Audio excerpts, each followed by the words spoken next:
Thanks. I have a little video to show you. I don't know if this will work, because I don't know if it's rigged for sound. But I'm going to put the microphone down on the speaker, see if you can hear it, okay? So if it doesn't work, I'll just talk you through it.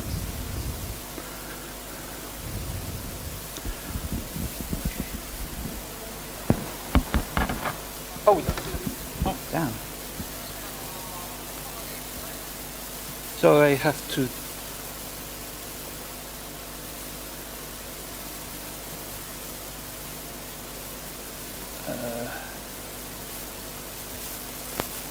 what button was it to mirror the... Pardon? Yes, what do I press? Window P.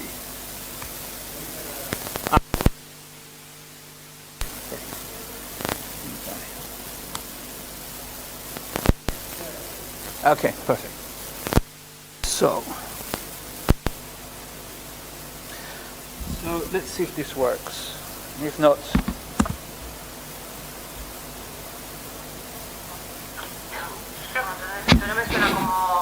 can you hear that? Bye. No, 1 second. Let me put the volume on. Shit. This happens because I'm too ambitious, doesn't it?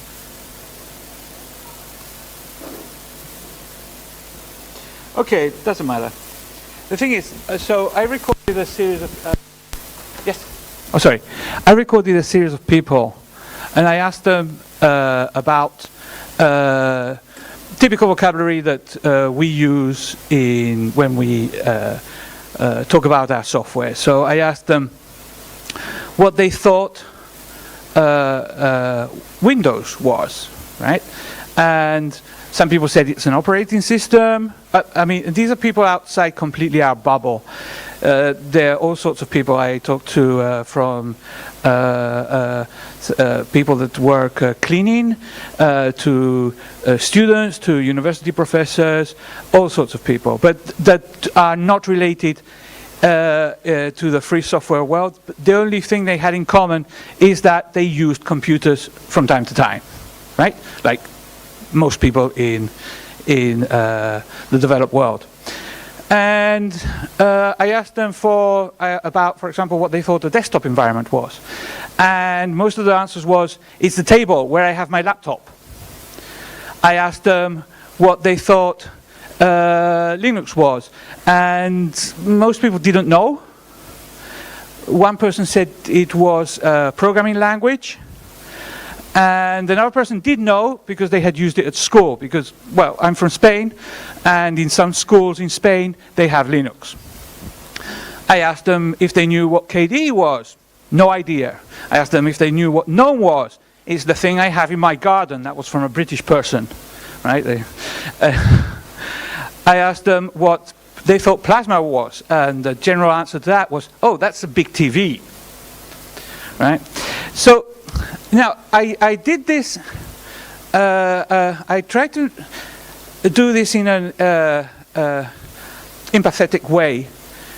I was not out to prove that they were ignorant.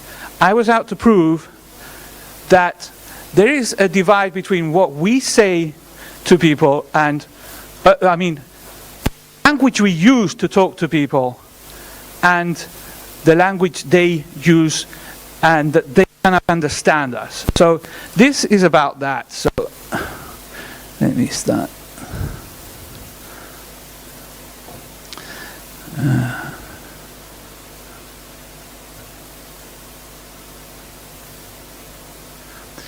So I'm going to start. We're going to learn by example here of the problems that we have when talking to our users. So if I show, I'm going to show initially some websites of projects, real projects that exist. If you develop any of those projects, I'm not out to offend you or to shame you or anything like that, right? I'm just trying to show some things that are lacking and see what we can learn from that and how we can improve. So my first thing is I looked at a series of websites, a series of projects of websites, and how they described their projects, the projects themselves. Okay, so I went to Orca, and well, Orca is an excellent project. I think we'll all agree. I mean, it's a brilliant way of making desktops accessible to people who have problems maybe with sight or whatever. And there's absolutely this you get to this website going to known list of applications and then scrolling down to Orca, and it turns out there's no description on this website. So the first thing that we can learn from this website is that, well, you know, at least you have to describe the thing you're hawking, and in this case there is no description at all, right? It starts directly with documentation. Another one, this is Kdenlive. It's a video editor. Again, no description at all of what this is.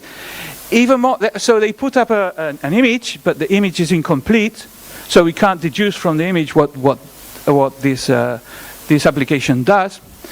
I thought, okay, maybe if I go to the about, I will get the description of what it is. Nope. I get Kdenlive is an acronym for KD Non-Linear Video Editor. Doesn't say what Kdenlive is, it says where the word comes from. And then it goes on to describe non-linear video editing, and it never gets to what Kdenlive is. This one is a bit better. We're going from sort of like not descriptive at all, so no description, to going up a bit. But again, would you be tempted to download this with just that description? Really? Any of you? I mean, apparently it's a really fun game, right? I looked into it, I downloaded it. You have to dance and things. I don't do that, but for people who do, you know. But and that's it. That's the website. That's you know. But it's a step better than the Orca and Kdenlive, because at least there's a description of what it is, right? Now we're going to go a bit further. A much more, this is the original description of Kirigami. Do you know what this is? The KDE people will know, of course. Well, and you, most of you here will say, what's wrong with that? That's perfectly intelligible. Okay, I said this in another chat, so if you've heard it before. Okay, if we look at that, the first word is the name of the software. Lightweight is a buzzword. User interface is jargon. Framework is jargon. Mobile is jargon. Convergent is a buzzword and jargon. Applications is jargon. Of that sentence, the words that are common in English are is, a, for, and. Everything else, for somebody who is not you, it's gobbledygook. Now, the nice thing of this is I said this in one of the academies, and the developers took issue, but then they went and did something about it. And they did something that I am personally quite proud that they did. I think they did a really good job. And they did this. So now, this is still saying the same thing, but it is understandable by everybody. So if you're a manager who is not a developer, and you land on this site through a Google search or something, you know, we need something for they can look at that and say, hey, and they can tell the developers, hey, look at this, and they can just press get started, and the developers can then get into the really technical stuff. But this, everybody can understand what this is. That is basically what Kirigami is. No, better. It is what Kirigami is for. And this is probably the first lesson you can learn from this presentation. I mean, all the rest has been rubbish. But the first thing you can learn is that when you want to describe your application or your software, it may be a good idea to not say what it is, but what it is for. Okay? Later I have some slides with rules. They're not really rules, they're guidelines. So just think about that. Think of what it is used for. Think of in terms of Joe, this imaginary user, and what he or she would understand. Okay? How it improves her or his life. Right? Oh, later we will break down in what ways things improve. Now, the thing is that this is not only for websites, but when you go to market your applications and your projects on social media, the same thing applies, the same rules apply. Here we have, this is a post from Reddit for Kdenlive. Again, sorry if anybody from Kdenlive is here, not picking on you. But they released 18.041, and they posted this on Reddit. Got decent traction. This is from R Linux, got 83 upvotes and 2 comments. By mistake, the KDE promo team published the same news an hour later on R Linux. Now, what the promo team did is they made it much more explicit. They said what they gave a kind of story and background to it. Okay. Now, same subreddit, R Linux, same day, 1 hour difference. This one came in later. So it got 183 upvotes and 28 comments. So this is the second lesson. You have to be explicit about your stuff. Just don't say A is B. Say A is B, or A is used for B, and for C, and for D, etc., etc. Okay? And when you do a release announcement, okay, some people will say that is title gore. Have you heard of that concept, title gore? You know, writing something that is so long that it's not a headline anymore, it's nearly a whole article in a headline. Well, okay, but that title gore works, as you can see. Now we have another one from last year's Linux Application Summit. So the organizers here published this tweet, right? This was published on the 31st of August. And in KDE, we published this one. It's a couple of 5 days later, I think, right? And if you look, so we retweeted this in KDE, and it got 5 retweets in total and 10 likes. But then we did the same. We did talking about the same thing, and we got 25 retweets and 58 likes. Why? Why was this so much more popular than the original tweet? Anybody want to guess?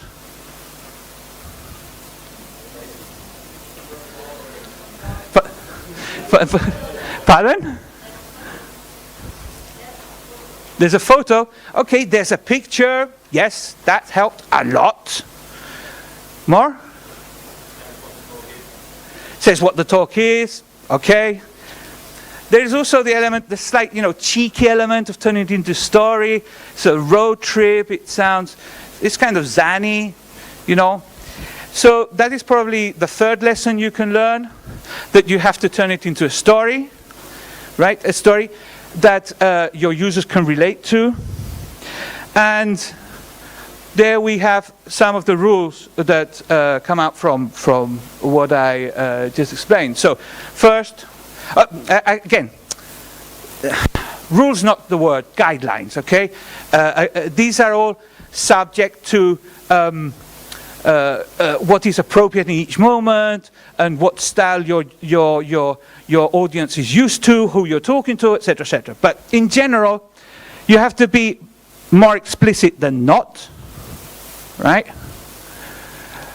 Don't really bother with what it is. Say what it's used for, right? Part of number 1 is list the benefits in your title. This is or the features or the changes. If it's a release announcement, say what has changed, but always in function of what the more general user can understand. Make a story out of it. And related to the above is think of Joe. Think of Joe is you make a story of it that Joe can identify with. What does this mean? You say, for example, okay, we have released a new version of X software, right? And now you, thanks to this new release, can do this and this and this. That is making a story for Joe. She imagines herself in that situation, using that software and thinking of all the new things she can do. Or the bug that you have solved that now helps her get her job done. Right? So those are my 5 rules. There are also more rules coming from much more prestigious sources. George Orwell's rules for writing. Well, maybe you have seen these before. Hands up who has seen these before. Good. So George Orwell, he has an essay called Politics and the English Language, where he analyzes how people write, and he finds all the mistakes that they make, and he summarizes them into these 6 rules. So never use a metaphor, blah, blah, blah, blah, and all those 6 rules. Those rules are good for everything, but we can also break them down to make them even more appropriate for what we are doing here. No? So when he says never use a metaphor, I would say never use a metaphor or simile. Period. Why? Because if you're trying to explain something by using a metaphor, you're adding another layer above what you're trying to explain that just complicates it more. If you say, my software is like a car, or my software is like a house, or my software... At some point, first, your metaphor is going to break down because obviously it's not a car, it's not a house.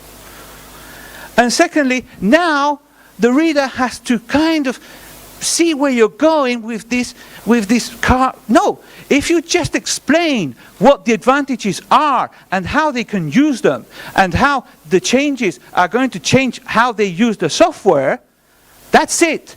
If you've done it right, they won't need any metaphors at all. So every time you're tempted in a blog post, for example, to use a metaphor, don't. It means you're not explaining correctly what you're trying to say. You're trying to add another layer of abstraction, right, which does not help. Never use a long word where a short one will do. Or break it into small parts. So, we use, for example, long words like application. Do you know what end users call what we call applications? On phones, they call them that on phones. Only on phones. So what happens, that question was in the video. I asked them, okay, what are these things you have on your phone, you know, your WhatsApp and your Instagram and all that stuff? And they say they're apps, okay. And I said, okay, what are the similar things you have on your computer? What do you think was the universal? And everybody answered the same. Programs. Exactly. Programs. So it is not long words versus short words. It's long words versus simple words. So applications, end users don't use applications. If you describe your application as an application, most people won't get it. It's a program. I know this probably sounds terrible because you have been trying to shed this coil of programs for years, but that is the fact. That is the language that the end users talk. They use the word programs. Also, a lot of people here are not English writers, and often in your descriptions you tend to make long-running sentences that last whole paragraphs that you join together with which, who, and where, and things like that. Don't do that. The same we have that it says above, breaking big words into smaller ones. Break your big sentences into smaller ones. Never use which to introduce a new clause. What are you doing? That's crazy. Just go this. You know, say da da da da. When you say something like this program is a ba ba ba, which no, full stop. This da da da da, and then continue describing. Right? This especially is relevant to Germans for some reason. Okay. If it is possible to cut out a word, out, always cut it out. Okay.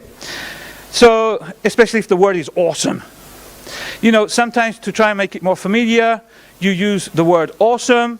The word awesome is definitely very unawesome. It is so overused, it's so trite that you must ban it completely from your vocabulary. Other cases, other words you must cut out are words that do not help clarify what you're trying to say.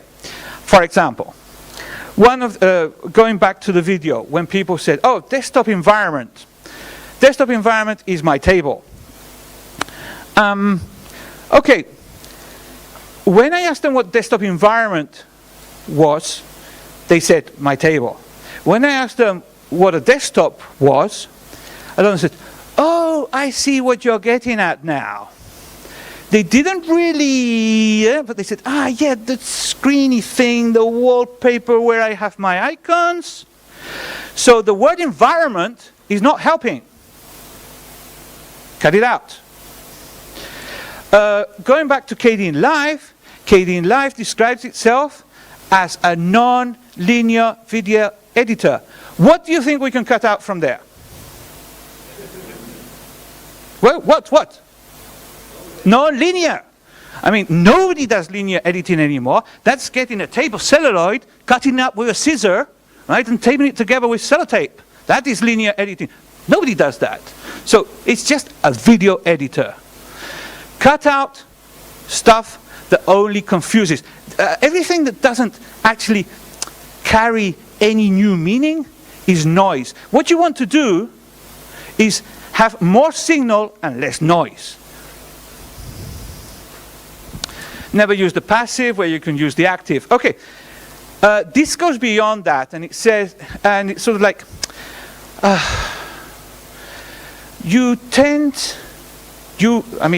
this is the royal you, not you in particular, but when you write stuff like press releases, etc., you tend to emulate a very stuffy way of writing. Or when you try and explain something on your website, you tend to be over formal, and you try and sound like you're writing a PhD dissertation. That is not a way that is friendly to an end user. That is not going to entice them to use your application. Where does this come from? This comes from reading lots of press releases put out by people like Microsoft and Apple and IBM, and you see, oh, they put out these really, really stuffy press releases, and they get people talking about them in the press. Well, here's a secret. They get people talking about them in the press because people talk about them all the time.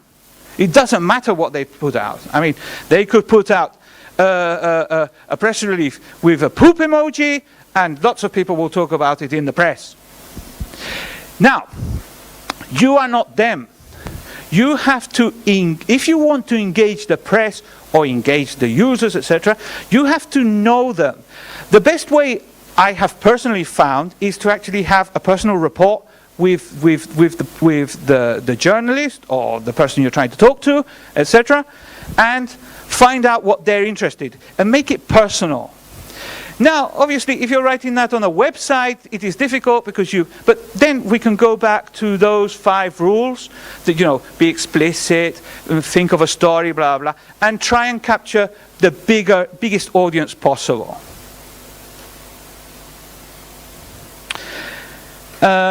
Never use technical jargon. That's number 5 in Orwell's list of rules. And the one where he says, well, never, unless, don't, disregard all these rules unless, if you're going to say something barbarous, this we can resume as, unless you can't avoid it. I mean, if you have to write something that contravenes these rules, as I say, there are guidelines, do it. But always think of your audience.